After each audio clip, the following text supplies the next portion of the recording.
अल्लाह ताला, मुझे बादल की बहुत याद आ रही है। बादल और बादशाह। बेटा राहिल कहाँ हो? अम्मी जान, मैं बाहर बैठा हूँ।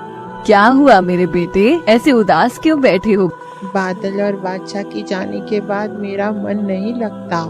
हम समझ सकते हैं तुम्हारा दर्द बेटा बादल। बादशाह भी तुम्हें बहुत याद करते होंगे। चलो अंदर आओ, बादल आ रहे हैं, लगता है बहुत तेज बारिश आने वाली है। जोरदार बारिश होने लगती है और बिजलियाँ कौंध रही होती हैं। अम्मी अब्बू, लगता है कि बारिश बहुत जोर से आने वाली है।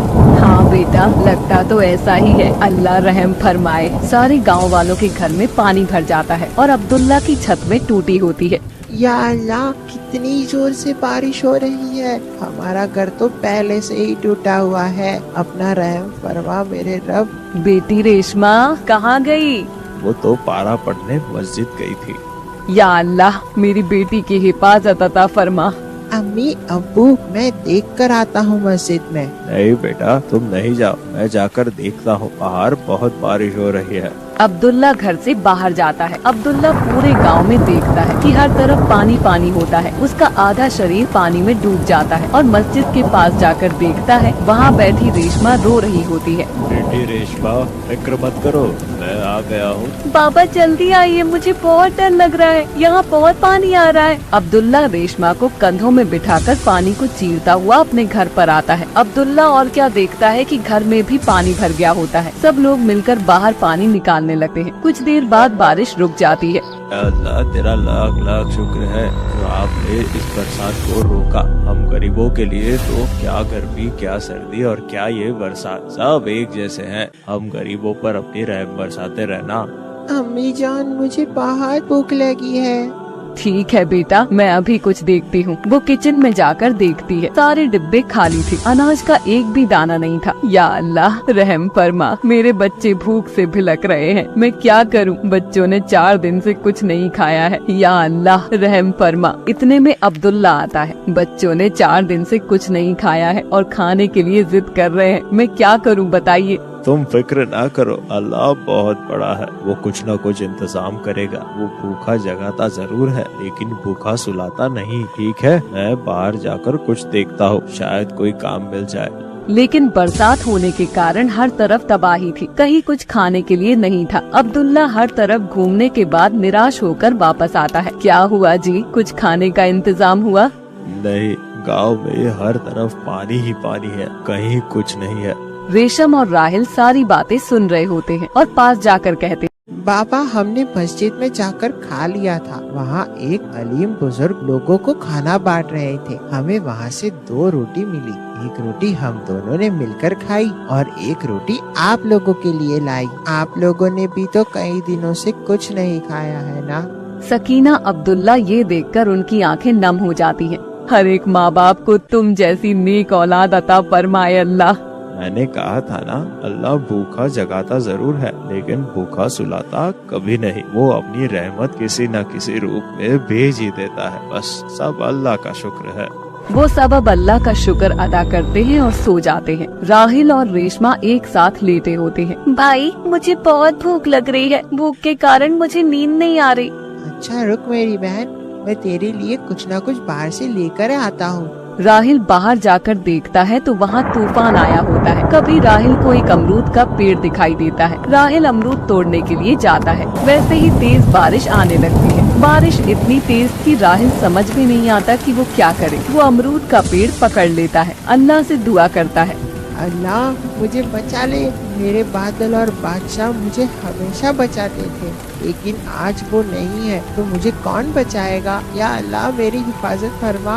उधर सकीना अब्दुल्ला की आँख खुलती है। वो क्या देखते हैं कि राहिल घर में नहीं है और बेटी रेशमा, राहिल कहाँ है? अम्मी जान, मुझे माफ कर दो। क्या हुआ बेटी? मुझे भूख लगी थी बाबा। मैंने राहिल से कहा कि मुझे भूख लगी है तो वो बाहर जाकर कुछ खाने के लिए लेने गए थे। लेकिन अभी तक नहीं आए। क्या कर रही हो रेशमा? ऐसे कैसे हो? तुमने राहुल को बाहर जाने के लिए कहा। पता नहीं कितना छोटा है राहुल। बाहर बारिश तूफान आ रहा है। या अल्लाह, मेरे बेटे की हिफाजत फरमा। जैसे हजरत यूनुस को मछली के पेट में जिंदा रखा, वैसे मेरे बेटे की हिफाजत अता फरमा। वो तीनों अल्लाह से दुआ करने लगते हैं। अल्लाह मेरे छोटे भाई की हिफाजत अता फरमा, नहीं तो मैं अपने बाबा अम्मी जान की गुनहगार बन जाऊंगी। ये सब मेरी वजह से हुआ है। या अल्लाह, मुझे इस गुनाह से बचा। राहिल भी अल्लाह से दुआ कर रहा होता है। तभी वो सामने क्या देखता है कि आसमान में तेज रोशनी होती है और उस रोशनी में से एक आवाज आती है, तुम फक्र मत करो, तुम्हारी हिफाजत करने वाला तुम्हारा अल्लाह है।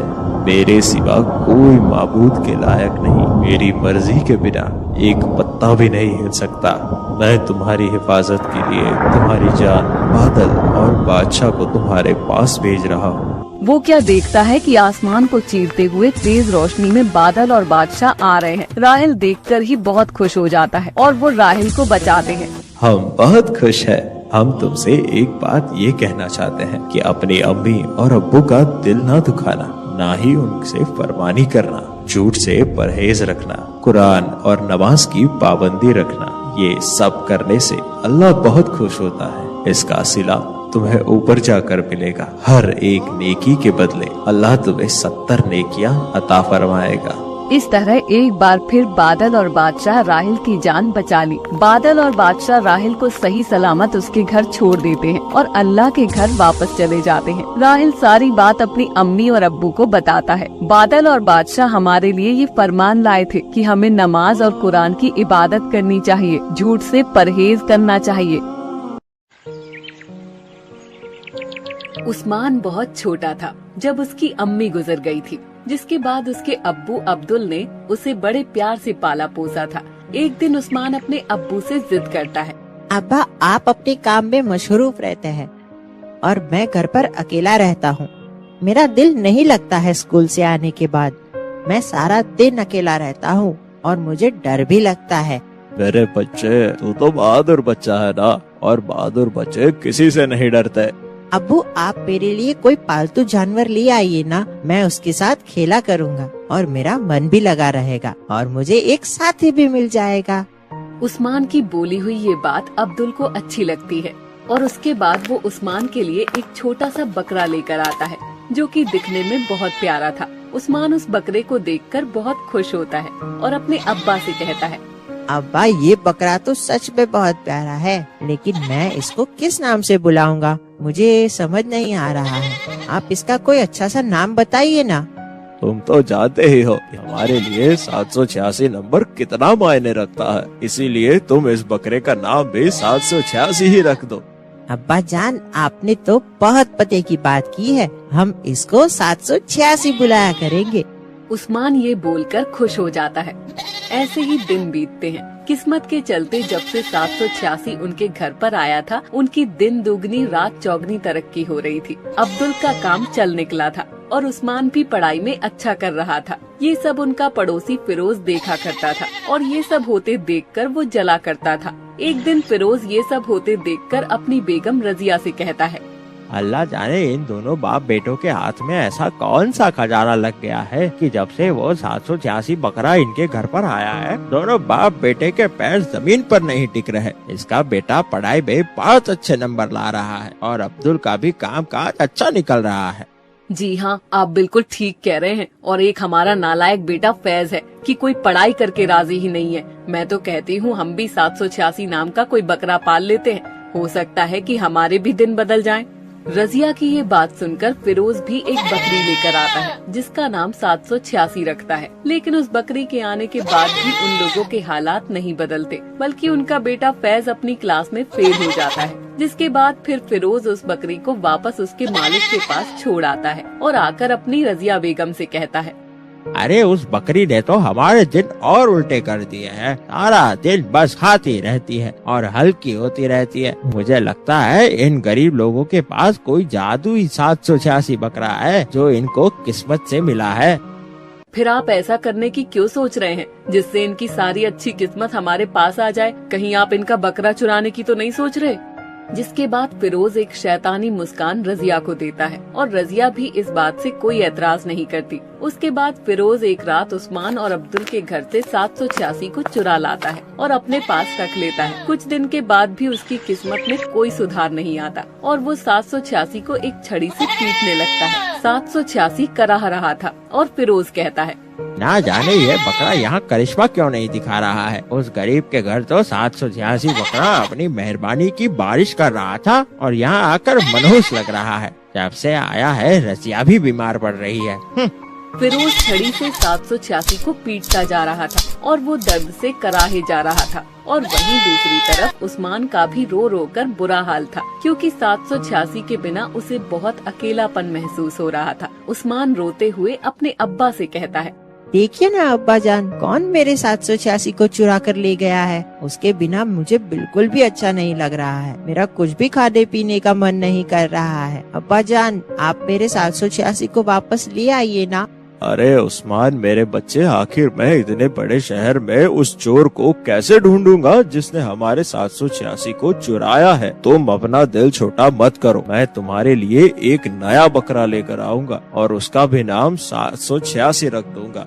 अब्दुल उस्मान को समझाने की कोशिश करता है, लेकिन उस्मान उसकी बात नहीं मानता, क्योंकि उसका उस बकरे से बहुत ज्यादा लगाव हो चुका था। वहीं दूसरी तरफ फिरोज 786 को बहुत डराया करता और उसे पेट भर के खाना तक नहीं देता। जिसके बाद एक दिन फिरोज खुद से कहता है, कोई बात नहीं, अगर ये 786 अपनी किस्मत की बारिश यहाँ नहीं कर रहा है तो मैं उसे अब्दुल के घर भी जाने नहीं दूंगा। इसे ले जाकर किसी जंगल में छोड़ाऊंगा। मैं खुश ना रहूं चलेगा, लेकिन वो अब्दुल भी खुश नहीं रहना चाहिए। फिरोज ये बोलता है और उसके बाद 786 को ले जाकर किसी जंगल में छोड़ आता है और 786 जंगल में भटकने लगता है। वहीं अब्दुल भी एक नए व्यापारी से बात करने के लिए जंगल के रास्ते से होते हुए गुजर रहा था। तभी उसकी नजर 786 पर पड़ती है और वो उसे देखकर पहचान लेता है। जिसके बाद वो 786 के पास जाता है और देखता है कि वो बहुत कमजोर हो गया है और अब्दुल कहता है, या अल्लाह, न जाने कौन सा ऐसा बेरहम इंसान है जिसने इस जानवर को इतना मारा है। या अल्लाह, उसे जरूर उसके नापाक इरादों की सजा देना, जरूर देगा। अब्दुल किसी की आवाज सुनकर घबरा जाता है, क्योंकि वो नहीं जानता था कि जिस बकरे को आज तक उसने पाला पोसा था वो बोल सकता है। ये सब देखकर वो घबरा जाता है और कुछ पल के लिए स्थिर हो जाता है। जिसके बाद वो फिर से यकीन करने की कोशिश करता है कि अभी बकरे ने उससे बात की और बकरा यानी कि 786 कहता है, हाँ अब्दुल, मैं ही तुम्हारा 786 हूँ, मुझसे डरो मत। दरअसल मुझे अल्लाह ने कुछ खास ताकतें बख्शी है। मैं बोल भी सकता हूँ और भले इंसानों का भला भी कर सकता हूँ। तुम्हारे ही घर के पास रहने वाले फिरोज ने मुझे चुरा लिया था। अगर वो मुझे तुमसे चुरा लेगा तो उसके पास किस्मत आएगी, लेकिन वो ये नहीं जानता था कि अगर मैं अच्छों के साथ अच्छा कर सकता हूँ तो बुरों के साथ और भी बुरा कर सकता हूँ। जब से वो मुझे लेकर गया था उसका बेटा फेल हो गया और उसकी बेगम रजिया बीमार भी हो गई। तुम मुझसे क्या चाहते हो? मैं तुम्हारे लिए क्या कर सकता हूँ? मुझे अल्लाह ने तुम्हारे पास भेजा है।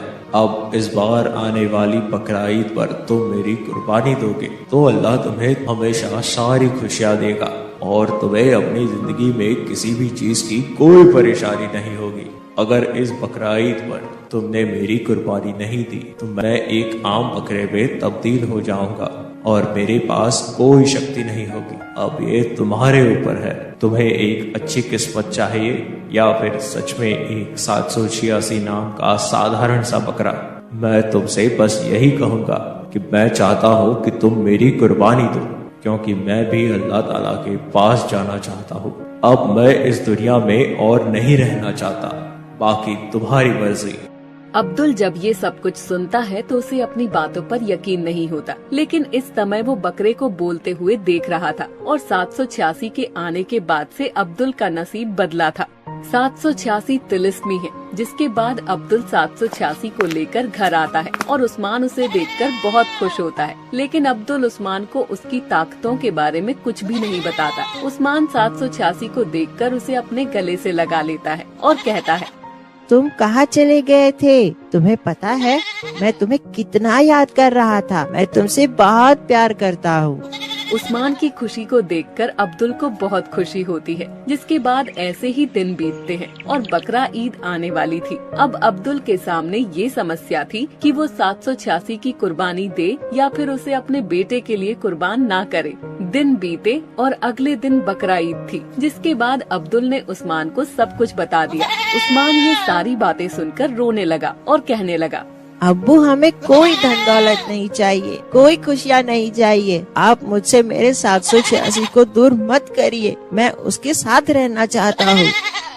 मेरे बच्चे, हम बकरे को पालते हैं और उसे अपने परिवार जैसा प्यार देते हैं। उसके बाद इस बकरा ईद पर बकरे की कुर्बानी देते हैं ताकि वो अल्लाह के पास जाकर हमारी सलामती की दुआ कर सके। जब हम अपने सबसे प्यारे और खास की कुर्बानी देते हैं तो अल्लाह हमसे खुश होते हैं। उसके बाद हम जब अल्लाह के पास जाते हैं तो अल्लाह हमें हमारी सबसे प्यारी चीज अदा फरमाते हैं। मेरे बच्चे, 786 भी यही चाहता है कि हम उसकी कुर्बानी दे और वो अल्लाह के पास जा सके। और वो कब तक एक जानवर की जिंदगी जिएगा। ऐसे में तुम्हें मतलबी नहीं बनना चाहिए और उसकी भलाई के बारे में सोचना चाहिए।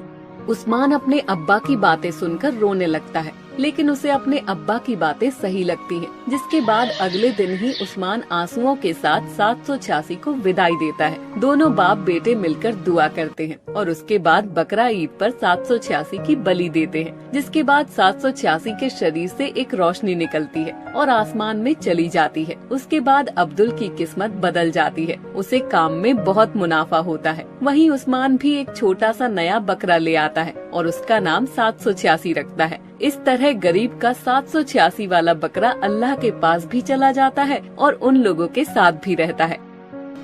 अगर हमारी कहानी अच्छी लगे तो लाइक करें, शेयर करें और सब्सक्राइब करें।